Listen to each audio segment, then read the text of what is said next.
সবাই কেমন আছেন? আমি এখন আপনাদের সামনে যে জায়গায় দাঁড়িয়ে আছি এটা হচ্ছে একটি বড় বিল। এখানে চিচিঙ্গা চাষ হয়। দেখি, দেখছেন আমাদের এখানে চিচিঙ্গা চাষ হয়েছে এই বিলের ভিতরে।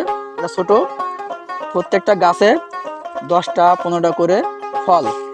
এই চিচিঙ্গা ফল খেতে এত সুস্বাদু হয়, আপনি যে কোনো মাছ দিয়ে রান্না করে খেতে পারেন। দাম প্রচুর। প্রথম যখন হয় তখন তো দাম বেশি হয়, আর একটু পরিচিত হয়ে গেলে দাম কমে যায়। তারপরও যা হয় কৃষকের লাভের দিকে থাকে।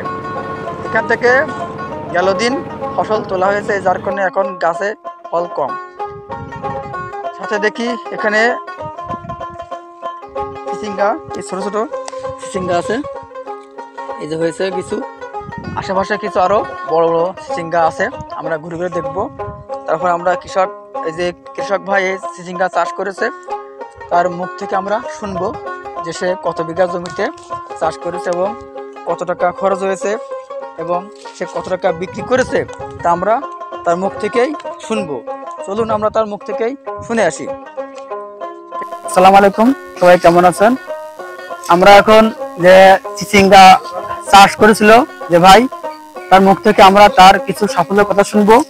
আপনার সাথে থাকবেন, সম্পূর্ণ শুনবেন, বুঝতে পারবেন যে চিচিঙ্গা চাষ করে আপনি লাভবান হতে পারবেন কি পারবেন না। আসসালামু আলাইকুম। ওয়ালাইকুম আসসালাম। ভালো আছেন? আলহামদুলিল্লাহ। তুমি আছো? আলহামদুলিল্লাহ ভালো আছি। ভাই আমার নামটা কি? আমার নাম মোহাম্মদ খালিদ হাসান। আমরা তো আপনার দেখলাম আপনি যে চিচিঙ্গা লাগিয়েছেন, দেখলাম বিলের ভিতরে। আপনার কত বিঘা জমিতে লাগিয়েছেন? আমার এখানে চিচিঙ্গা ফুল 1 বিঘা জমি আছে। 1 বিঘা জমি আছে। 1 বিঘা জমি চাষ করতে আপনার কত টাকা খরচ হতে পারে? আনুমানিক 25 থেকে 30,000 টাকা খরচ হয়ে গেছে। নিজের জায়গা হাড়ি মারি সব, হাড়ি দিয়ে, তাই তো? হাড়ি দিয়ে আপনার কত 25 টাকা খরচ হয়েছে? 30,000 বা 25,000 এর ভিতরে কত টাকা বিক্রি করেছেন তো?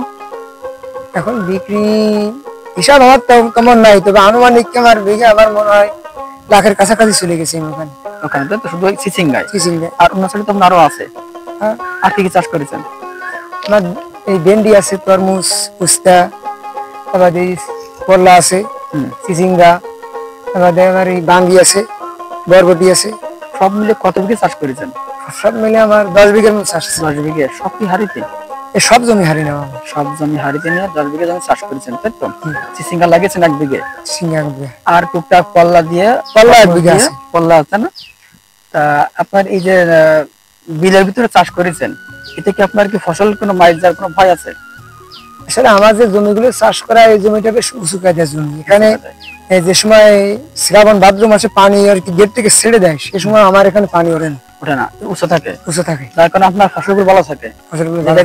সে জায়গায় তো বৃষ্টি হলেই পানি বেঁধে যায়। আমি তেমন জমি হারিয়ে করি না। আপনার এই যে চিচিঙ্গায় যে ওষুধপত্র দিচ্ছেন, তাতে কোনো গাছ কোনো ক্ষয়ক্ষতি হয়েছে? না, এখন তো গাছের আসলে বয়স শেষ পথে। কারণ কি 2 মাসের মতন প্রায় ফল নেওয়া হয়ে যাচ্ছে আমার। 2 মাসের বেশি কোনো ফল, হাইব্রিড জাতীয় ফল ভালো থাকে না, আর হয় না। আমি যত সম্ভব চেষ্টা করেছি যাতে আমার গাছটা যাতে টেকসই হয়, যাতে টিকে থাকে, রোগ বালাই মুক্ত থাকে। আপনি চিচিঙ্গা লাগিয়েছে, এটা কি জাত? চিচিঙ্গা কি জাতের ফল? এটা আমাদের দেশি জাত। তখন আসলে হাইব্রিড বীজ পাওয়া খুবই টাফ ব্যাপার হয়ে ওঠে। যে সময় লাগানো আগাম, ওই সময় আমি আর কি বীজ কোথাও পাই না। তার জন্য আমার বাড়ি যে দেশি যে বীজটা থাকে, এই বীজটা আমি আগামের জন্য আর কি বীজটা লাগাই। তার মানে আপনার পৌষ মাসে আমার বীজটা দেশি যে জাতটা, সেটা লম্বা, তাই তো? ফ্যামিলি সাইজ, মেলা লম্বা না, কাঁচাও না, মিডিয়াম সাইজ। আপনার এগুলো কিভাবে তোলেন? মানে প্রত্যেক দিন নাকি একদিন ধরে একদিন তুলি? কত কেজি করে ওঠে? আমার ফার্স্টে একদিন যে সময় প্রথম চলছিল, ওই সময় তোমার 6 মণ, 7 মণ, 5 মণ এভাবে একদিন উঠেছিল, তাই তো? এখন কমে গেছে, এখন শেষের পথে।